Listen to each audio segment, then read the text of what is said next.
Welcome to the Many Adventures of Peter and Fee, Volume 1, Homecoming, by Kelvin Fernandez. Peter and Fee has budding communities across Reddit, Discord, Goodreads, Twitter, Facebook, and more, so I encourage you to seek out your comfort zone, join the conversation, and let me know what you thought of each chapter as you get through them. Since the series has just begun, the communities are small, so there's a good chance I will personally respond and we can have a discussion. I hope you enjoy listening to the adventures just as much as I enjoyed creating them. So without further ado, let's start the journey.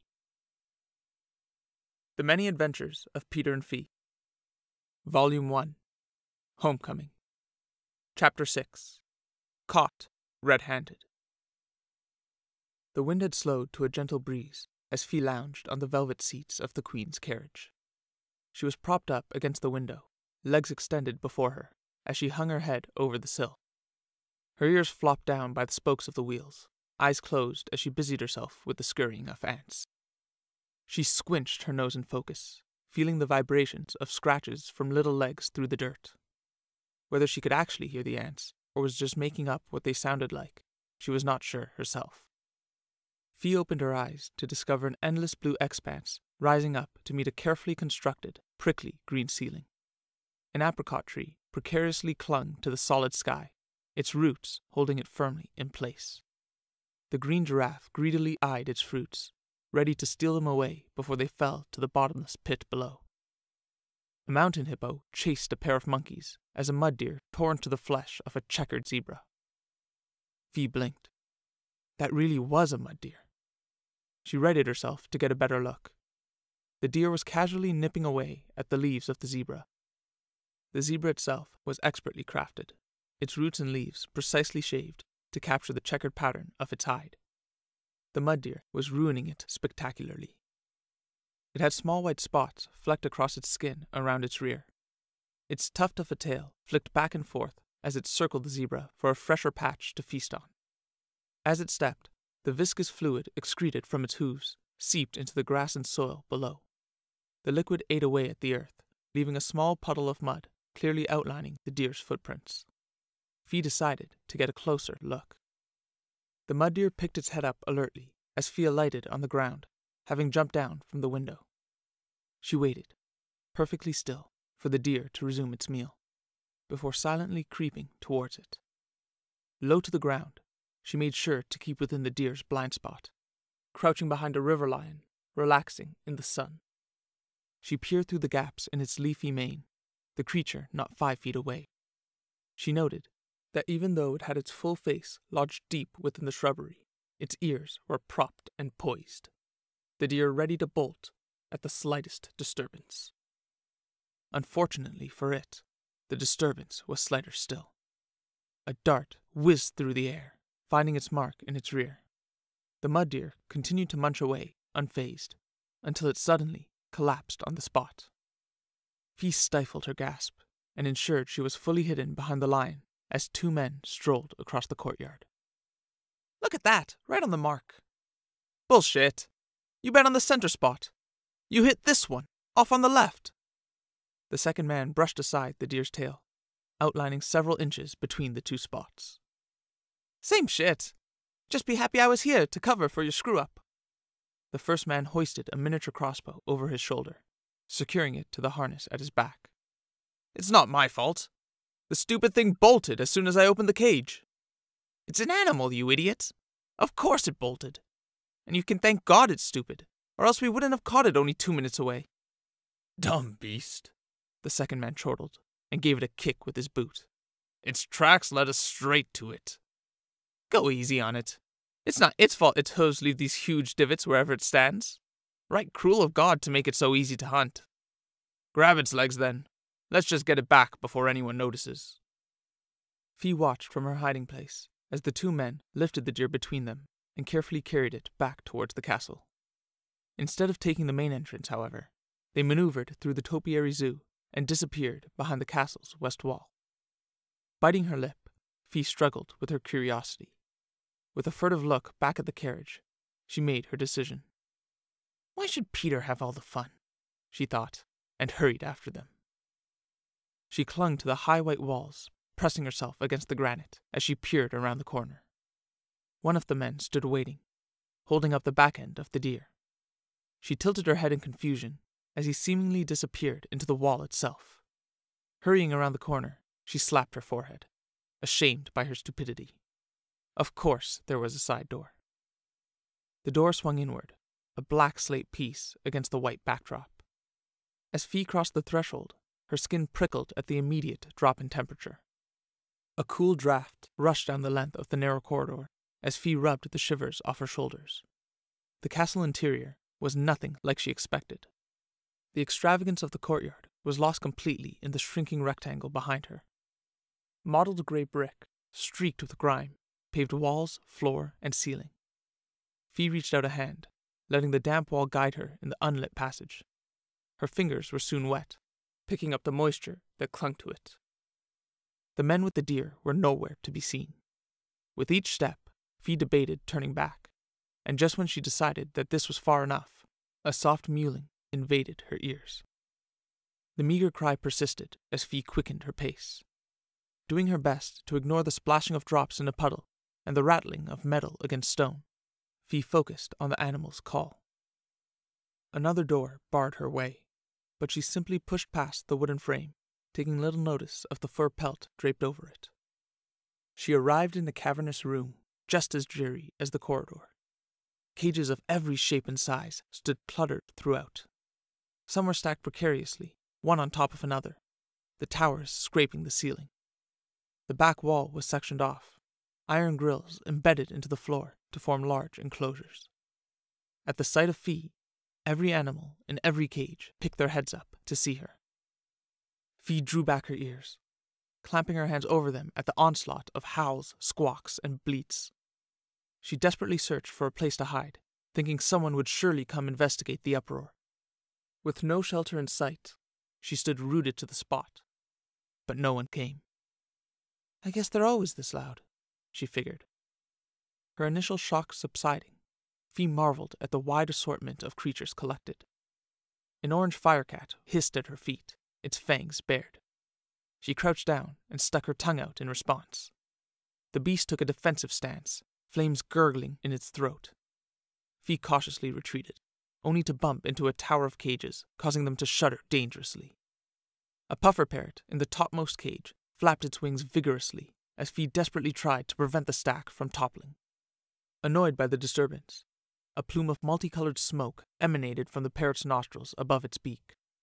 Holding the stack steady, Fee backed away slowly, this time careful to watch her step. Her caution paid off as she gave a wide berth to a balloon porcupine, already inflated and prepared to launch its razor quills. She found her way to the back of the room, smoke still billowing red, then purple, then blue, as it spread across the ceiling. A wet touch at her back gave her a start. Whirling around, she found a little mud fawn sticking its nose through the bars. It had big brown eyes that matched its supple coat. Its spindly legs, not quite fully developed, stood firm on the hard stone floor. Fee let out a soft, wow, as her eyes met the cute little creatures. Kneeling down, she reached a hand through the bars to pet the fawn. Her palm hovering over it, waiting for acceptance, Fee felt the warm breath of the little deer tickling the back of her hand. The fawn sniffed hesitantly, judging her scent, before giving her hand a gentle lick. With a warm smile, Fee massaged the deer behind the ears, careful not to make any sudden movements. She stayed like this for several minutes, the rest of the animals quieting down, bored of her presence. As Fee scratched under its chin, the fawn mewled softly, and she understood that this was the creature that had been crying out to her. "What's the matter, little one?" Fee asked softly. The fawn licked between her fingers as she cupped its head in her hand. Its eyes were fixed on something over her shoulder. Fee turned to follow its gaze, to find a second door she had not noticed before. The door was fashioned with a bracket of hooks, hung with various knives and cleavers flecked with rust. In the relative silence, Fee could now hear gruff voices arguing in the room beyond. Turning back to the mud fawn, Fee discovered a deep sadness when looking into its eyes. With a final pat, she stood up and turned towards the door. The fawn's pained cries became frenzied. Pacing back and forth behind the bars, it reared up in distress. As Fee approached the door, the other animals all stirred restlessly in their cages. Her heart beat hard against her chest as the panicked cries infected her with their fear. The doorframe had several gashes where someone had struck the knives and cleavers into it. The cookware itself was dulled and dirty from neglect. Fee reached a hand forward to push the door open, and was annoyed to see that it was shaking. Steeling herself with a deep breath, she walked through. A flurry of men and women bustled around the tiled room, aprons of white knotted at their waists. Pots simmered over stovetops as curries bubbled over into the grates. Tomatoes and onions shrieked in their pans, curdling in oil. A giant cloud of smoke wafted through the room, a cornucopia of aromas meeting each other like old friends. The chefs shuffled between long metal tables, dicing vegetables, chopping meats, shouting over the cookware and each other. Their erratic dance was almost captivating, not one getting in another's way. But the beauty was marred somewhat by the constant insults flying back and forth. "Take the sauce off the fire before it burns, Denny, and add the red peppers while you're at it." "Add your own fucking peppers. I'm already elbow deep gutting this mallard." "Damn it, Betty.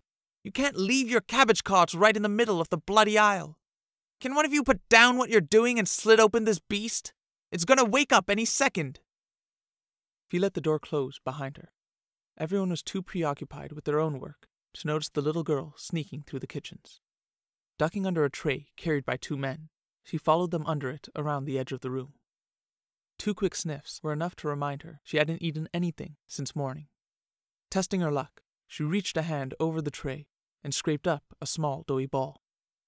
Fee gave it a questioning look before popping it in her mouth. The pastry was dry and flaky, but when she bit into it, a creamy jelly burst forth, washing her mouth with sweetness. She stopped briefly, savoring the taste, and felt a sharp kick in her back as her rearguard collided with her. "Watch it, you idiots!" the first man cursed, struggling to keep the tray level. "The hell? Fucking tables have legs of their own," the second man apologized, between puffs of the poorly rolled cigar hanging between his lips. Fee remained still as a statue, her treat stuffed inside her cheek, when it saw her. 2 big brown eyes were fixed on the little girl crouched beneath the silver tray, but the poor creature watching her was in no position to give her away. The mud deer lay motionless across a metal table in the 5th row, heart quickening as it became aware of its surroundings. It strained to break free of the invisible shackles holding it down, as the 2 captors standing before it attempted to flag down any one of the chefs. "All in their own worlds, I tell ya. Just slit its throat yourself, and let's get on our way." "You can't just slit its throat. There's an art to it." "Psh, says who? Ask a cook then." "I would if one would pay us any attention." "What in the hell are you two standing around for? Clogging up my kitchen." A portly man with charcoal skin and a grease-covered apron appeared from beyond a swinging door. His sausage fingers fumbled to straighten the tall toque flopped over his head. Delivering tonight's dinner, head chef Carter, sir," the first man stammered. "You're late." The head chef pushed past him and began inspecting the mud deer. "Too much for you to kill the beast first, eh? And pumped it with sedative to boot? Or are you actively trying to spoil the meat?" The 2 men shuffled aside shamefully, each with an excuse for their partner's incompetence, but not their own. "Knife," the head chef said to no one. At once, a cook appeared like magic, butchering knife held out towards him. Chef Carter took the knife and ran a reassuring hand along the beast from nape to stern. The mud deer's wild eyes pleaded for release as he positioned the knife at the beast's gut. With one last gesture, he lowered his heavy palm over the beast's head, forcing its eyes shut, before steadying his arm for the kill. "Stop it!" Fee screamed from the end of the aisle. The explosion from her tiny lungs rippled through the kitchen, causing every head to turn in her direction. Every chef stopped what they were doing to take in the little girl so brazenly approaching their boss. Fee looked up into his eyes, ignoring the dozen others staring back at her. She had no idea what to do next. The hushed kitchen seemed to amplify her blank mind. the constant simmering of pots on the fire, the only sound unabated. A voice in her head pranced around, promoting the virtue of patience before action. If I was patient, the deer would be dead, she argued back, her eyes now fixed on the knife still pressed against the mud deer's side. Don't kill this deer, she muttered. After her big entrance, she was ashamed to admit her only course of action was to plead. Get this child out of my kitchen. The head chef spoke over her. He had entertained this farce long enough. To single-handedly halt production in his kitchen was an impressive feat, but he was left dissatisfied with the little girl's resolve. His eyes lingered momentarily on her long ears, almost hidden beneath her hair, before turning back to his work. With a firm thrust, he stabbed through the abdomen, pulling the knife through the deer along a precise line. The mud deer's eyes shot open, and a gurgling rasp escaped its jaw as it expired. The blood traveled across the metal table before falling with a slick splash to the floor. A young female chef hurried over with a bucket to collect the mess, as the kitchen returned to its initial clamor. Fee's eyes hardened, crestfallen, as the two men stepped forward. Each grabbed her by an arm to take her away. Letting her feet drag, her heels sliding along the tile, she gritted her teeth trying to hold back her anger. The deer's death was one thing. Her complete inability to do anything about it was far more aggravating. I'm as useless as Peter, she thought. The two men were taking her through the door the head chef had appeared from, when they halted abruptly before a new entrant wearing a blazing red shirt. So it was you making such a racket. Jack's knowing smile beamed down at her. I wondered how far you could have gotten. Fee shrugged off her captors. She quickly rubbed her dry eyes with the back of her arm, just in case, before looking up at him defiantly. But Jack's gaze had already traveled past her. Carter, everything's shaping up nicely for tonight's supper, he asked the head chef, walking straight past Fee and the two men. You're back, are you? The head chef replied. I've got quite enough on my plate without the Queen's cockroach scurrying through my kitchens. Tell me, will Her Majesty be joining us tonight? No. She's still attending to matters overseas, Jack responded absent-mindedly, taking in the mud deer laid out across the table, still dripping into the bucket. Will you really be ready for tonight? It'll be ready, just as long as you stay out of my way. And take your aunt with you. Your spies are getting pathetic. Wonderful, Jack said, turning back. Come along, Fee. With a nod to the two men as he passed, Jack pushed through the swinging door. Fee stood there, undecided. She disliked being ordered around, but to be fair, it wasn't like she had anywhere else to go. And honestly, she had no intention of walking back past the caged fawn. With a defeated sigh, she followed Jack out of the kitchen. The pair walked in silence for quite some time, Jack leading the way, not once turning around. Fee followed a few paces behind, her head craning around at her new environment. This was much more like the castles she had expected. The hallways were lavishly decorated, with an auburn rug over the hardwood floor. Ornate window panes from floor to ceiling let the orange light from the setting sun bathe the potted cycads along the way in an earthy glow. Fee was more curious about the doors lining the wall to her right. Like the one she had used to enter the kitchen, each door was oddly adorned. One was affixed with swords and spears. Rather than hanging, they were instead protruding from the wooden frame. Pointed directly outward, she warily eased her way around them. Another was thick-set, with a detailed depiction of players taking the stage of a theater carved into the wood. One even had a ceramic fountain bolted to its face. A billow of water shot up and into the basin, disappearing into the unseen plumbing. Fee had to catch herself before she bumped into Jack. He had stopped at the end of the hallway, before the largest door yet. Made of redwood and framed with ferns, the door looked like something out of a children's book. Foot and paw prints of countless animals covered the door in a multicolored collage, each print overlapping another, as green bear covered purple lion and orange monkey stepped over pink hippo. Jack stood admiring the prints. For the first time, Fee noticed the ink etched into the back of Jack's neck. Sticking out just above his crimson collar she recognized the hilt of a sword. The blade thrust downward, disappearing beneath his shirt, making her once again question the extent of his tattoo. Would it be too forward to ask to see it? Her curiosity got the better of her as she opened her mouth, but Jack spoke up first. "Why did the deer bother you?" he asked, breaking the silence. "Traveling with Peter, I assume you've witnessed far worse." "I wasn't bothered," Fee snapped. It was highly irritating that he could see right through her. "You're not a vegetarian, are you?" he pursued. "No. I love meat," she said. "Then I met its kid, all right," Fee let out. "I pet the baby fawn and then watched its mother die. It was unsettling. That's all. I'm over it." Jack raised an eyebrow. He had not intended to strike a nerve, but was intrigued that he had. He considered prying further, but thought better of it. He liked to think he was above pushing the buttons of a teenage girl. "All right then. I was merely concerned you might be frightened by animals. That would have left my surprise in ruin." "What surprise?" Fee's ears perked up. "If you would be so kind as to follow me," Jack said, pulling the door open. The sunny warmth of the hallway gave way to the cool mist blowing through the short corridor. Once again, Fee found herself in a damp, stone-walled passage, this time leading up a flight of stairs. Fee took the steps 2 at a time, the metal grate they were composed of cool beneath her feet. Jack beckoned her forward, already leaning against an iron railing as she reached the top. The room was a vast circle. The metal walkway where they stood skirted its entire perimeter.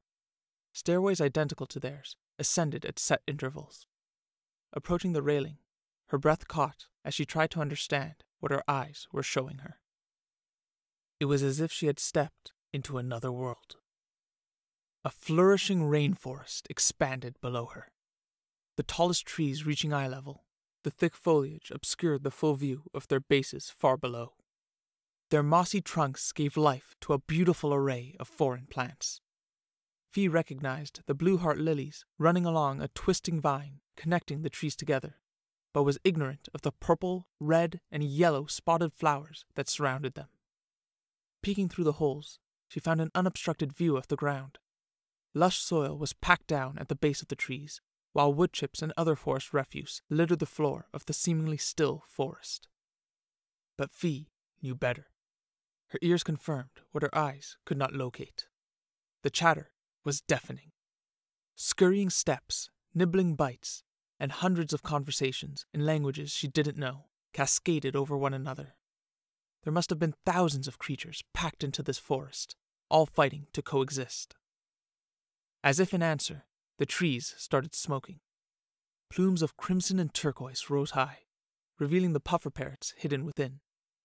Fee followed the rainbow clouds up, the thick fumes obscuring the unknown light source high above. A spritz of water erupted from a series of pipes installed along the ceiling, causing a dense layer of mist to descend upon the rainforest. Fee extended a hand and felt the refreshing touch of the tiny droplets as the parrots squawked their displeasure. "I present to you the Queen's Menagerie," Jack exclaimed, raising his arms out. "How did we get so high?" Fee asked, her voice a whisper, awed despite herself. "We aren't high at all," Jack answered smugly. "The menagerie was dug deep and created 30 feet below the earth." "An underground forest?" Fee asked, incredulous. "Filled to the brim with every beast and critter the Queen collects on her journeys," Jack explained. "But you can't just shove every animal into a room and expect them to live like one happy family," Fee protested. Her initial wonder was giving way to the realistic constraints of the situation. "And it's not like every creature can live in a forest." "Smart as a whip you are," Jack conceded. "True, there were some challenges putting this project together, but we worked it out eventually. We run a biome rotation, changing the environment every few months so that we can feature different animals. Today, I am happy to present to you the rainforests of Zamberry. As for them coexisting, that took some trial and error, to be frank. You wouldn't believe what happened when we tried to introduce a mountain hippo to our swamp biome. His chuckle was met with a look of disdain. Fee's mind was back on the caged creatures locked up in storage, their fate hanging precariously between food and display. A warm breeze at the back of her neck snapped her out of thought. Whirling around, she came face to face with a mirage giraffe, its nose inches away from hers. She stared in amazement at its big head, resting on the iron rails. For it to reach up here, it must have been at least 30 feet tall. This here is Sally. Jack stepped forward beside her. Tallest giraffe ever recorded. I was responsible for delivering her here myself. Go on, she's friendly. Fee extended a hand, Sally's rough tongue drenching her palm. The spotted patches along its neck shifted and swirled across its skin. The creature would have seemed almost peaceful if its beady black eyes hadn't looked so sad. A door banged against a wall, causing Sally to pick her head up. The giraffe's spots froze in place, alert. Jack froze too, searching around for the source of the noise. Fee's attention was fixed on Sally. They alone could hear what was coming, and the giraffe decided it wanted nothing to do with it. Reeling its neck back, its spots once again shifting, Sally backed away from the ringed walkway, literally disappearing into the foliage. Who's Barty? Fee turned to Jack. His face paled as he comprehended the situation. We have to go. Hang on. I think they said Peter. Fee resisted his tugging arm, angling her ears to avoid Jack's protests. What do they mean, imprisoned? And the look on his face, Barty, like we were going to escape the castle together right under Charles's nose. Ha! Should have let him try, Princess.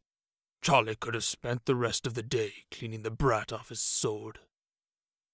A little girl, smaller than Fee, stepped up onto the walkway, accompanied by a giant man clad in shining black armor. The girl wore a horrible yellow dress, carrying a crumpled brown bag in her hands. The man loomed large over her. He was almost twice Fee's height and nearly as wide. His armor was made of many, many small pieces layered together to leave no gaps. Each piece was polished scrupulously.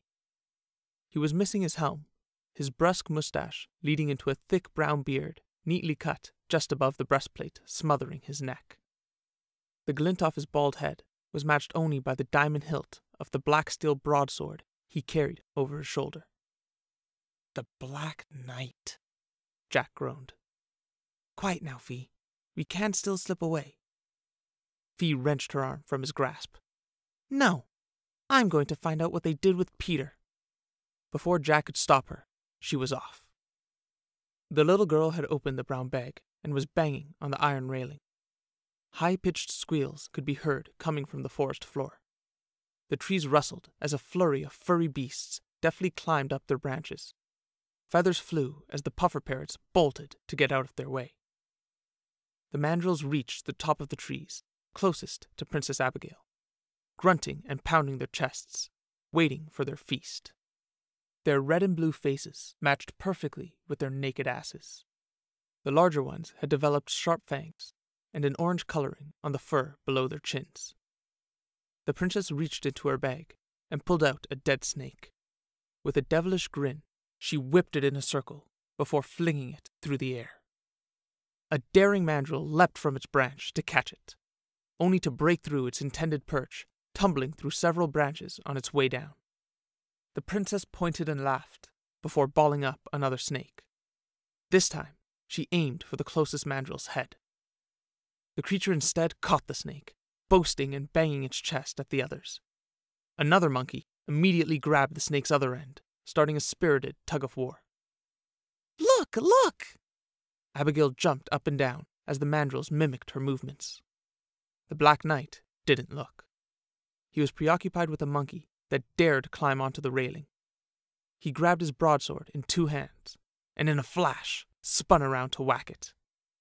The flat side of his blade made contact with the mandrill, sending it clean off the rail and smashing into a tree as the others scattered. Why'd you do that? Abigail yelled pursing her lips. "You're going to scare them all away!" Fee stood a few feet away, watching the little girl berate the armored giant. The big man couldn't get a word in edgewise. His face merely reddened as he fought to contain his temper. "Really, Peter? You let this child lock you up?" she thought. "Where's my friend?" she spoke. Abigail turned around, taken aback that someone would dare cut off her rant. "Who the hell are you?" "What have you done with Peter?" Fee persisted. Abigail was confused. Nobody dared interrupt her. Nobody dared ignore her. Who did this little girl think she was? It was then that she noticed Jack, sheepishly hovering behind the girl. "Of course that cowardly worm is involved," she thought. "Oh, Jack! I didn't see you sniveling there. I don't think your aunt is very good at following directions. Do you want me to go ahead and squash it for you?" "That won't be necessary, Princess." Jack stepped forward, putting himself between Fee and the princess. "Fee is a guest of mine. Sorry for the intrusion. I'll take her out of your way." It was Fee's turn to be angry. Neither Jack nor this supposed princess was giving her a second glance. Only the Black Knight, awkwardly fidgeting with his sword behind the princess, had his eyes on her. He stood there, mouth agape, as if struggling to find the words he wanted to speak. Holy shit! She's a chimera!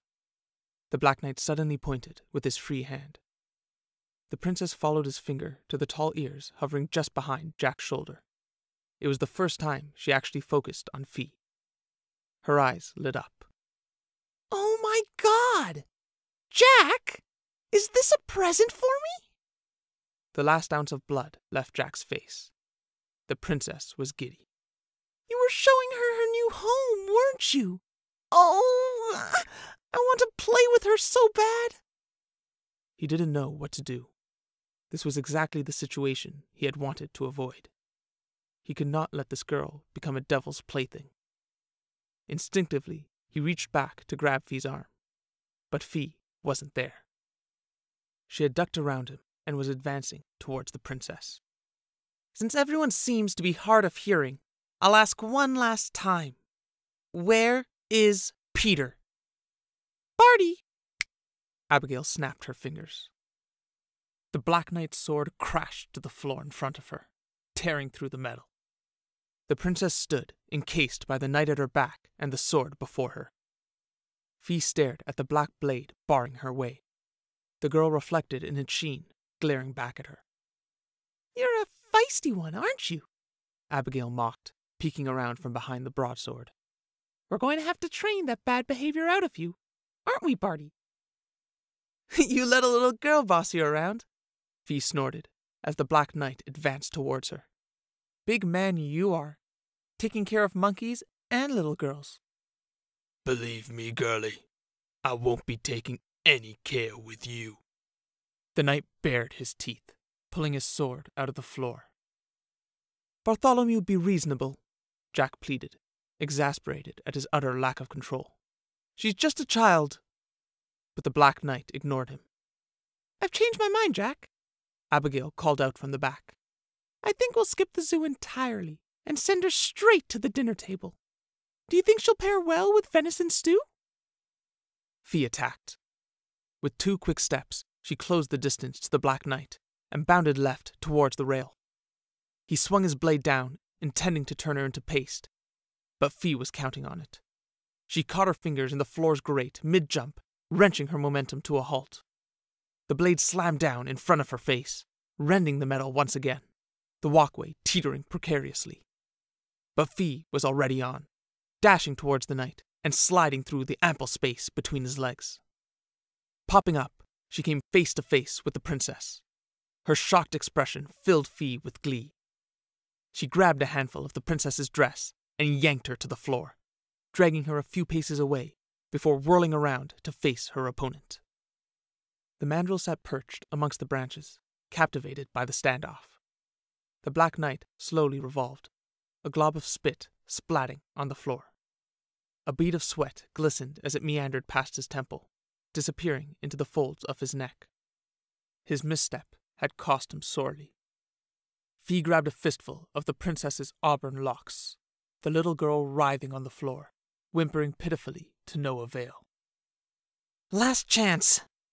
Tell me what you've done with him." Fee's hard tone cut through the silence. "She's touching my hair!" Abigail shrieked. "You're letting this animal touch my hair!" "Fee, wait!" But Jack's cry came too late. A solid fist connected with the princess's face. Fee let go of the child's hair, letting her head smash into the ground, before picking it up again. Abigail didn't know what hit her. She blinked back her confusion, blood now pouring from her nose and collecting in the folds of her putrid yellow dress. The Black Knight gripped the hilt of his sword, knuckles whitening. Jack raked his fingers through his hair, lost for words.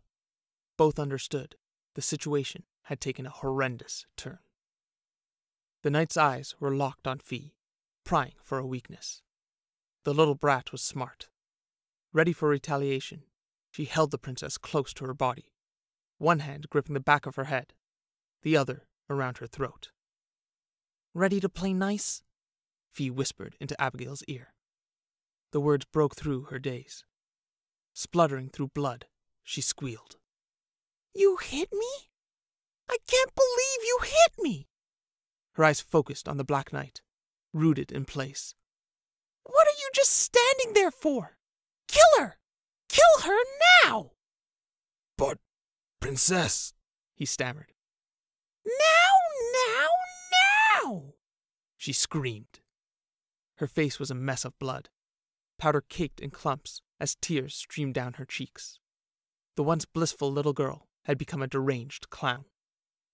"I dare you," Fee challenged, exposing the princess's throat for the man to see. The Black Knight shifted his stance. Holding the massive broadsword before him in two hands, he decided on his mark. Clever though the girl was, she had left her shoulder protruding ever so slightly from behind her shield. Whether she'd be able to harm the princess before he struck was left to be seen. "Hoo-wah!" The Black Knight let out a fierce cry as he leapt into the air. Soaring across the short gap, his blade came swinging around to her left. Fee panicked, not expecting the stout man to be capable of such a feat. She fell to the floor, princess in tow, shielding her head. Ding! The metallic ring of steel on steel reverberated through the air. The hollow note bounced off the walls, echoing through the trees of the rainforest. Fee cringed as she was attacked by the sound, but soon realized it was the only attack to come. She peeked her head up, only to squint at a blinding field of white. "What do you think you're doing?" A grand voice boomed. Fee gaped at the blinding blade, still singing as it grated against the Black Knight's sword. The white blade seemed almost to glow, its pristine edge eating into its rival. "Get out of my way! I had an opening!" The Black Knight growled back, his blade jarring against the steady steel of his adversary. "The safekeeping of Princess Abigail is your foremost priority. What manner of incompetence have you wrought for the situation to have come to this?" Jack started. "Charles, if I may, I can explain." "And you!" The White Knight knocked the Black away, turning on Jack. "Is this some scheming plot to get back at Her Highness?" Fee was mesmerized. Sitting where she fell, she could only watch as her knight in shining armor berated the others. The bright sheen of his mail was dazzling to behold, not to mention the fact he was looking down upon his already gargantuan partner. The two knights could pluck an apricot straight from a tree, while Jack hopped around nipping at their chests. "Are you guys even human?" Fee wondered. The White Knight finally turned his attention to her. In 2 strides he covered the distance, sheathing his sword. He dropped to one knee, the floor shuddering under his force. Blue met blue as his eyes pierced into hers. "What is it I can do for you?" he asked, his gravelly voice almost soothing. For the first time that day, Fee was actually being asked what she wanted. "Slice her throat, Charles!" Abigail whimpered. "Rip her guts from her chest where she sits!" The White Knight held a finger up to the princess, his eyes never wavering from Fee. For the first time that day, Abigail shut her mouth. "I'm looking for my friend, Peter," Fee responded. "Mr. Prescott has been locked in the hospitality dungeons, where he will await his audience with the Queen upon her return," the White Knight said. "No, I want him out. We won't be staying one moment longer." "If that is your desire, it shall be so," he agreed. "Come on, Charlie. You can't let this child go free. Look what she's done," the Black Knight lamented. "If you had done your job, Bartholomew, she would merely be a stain for the servants to mop. But instead, I am left to clean up your mess." Fee craned her neck around the knights to address Jack. "Can I trust him?" "The White Knight is the noblest member of the Queen's circle. His very soul would shatter before his word," Jack responded in disbelief. "Incredible," he thought. "She's actually going to get out of this." He quickly added, "He would escort you out of the city itself in order to guarantee the princess's well-being." "Okay, I want that too then," Fee said matter-of-factly. "Take me to Peter, and then take us away from this horrible city." "As you wish," he nodded. "Promise," Fee commanded. The White Knight bowed his head. "I promise." Fee extended her arm towards him. Tears brimmed anew in Abigail's eyes at the sight of Fee's hand dripping with her blood. Having held on to the princess for so long, she had soaked herself in her own work. The White Knight took her hand in his, unflinching, scarlet seeping into his white glove.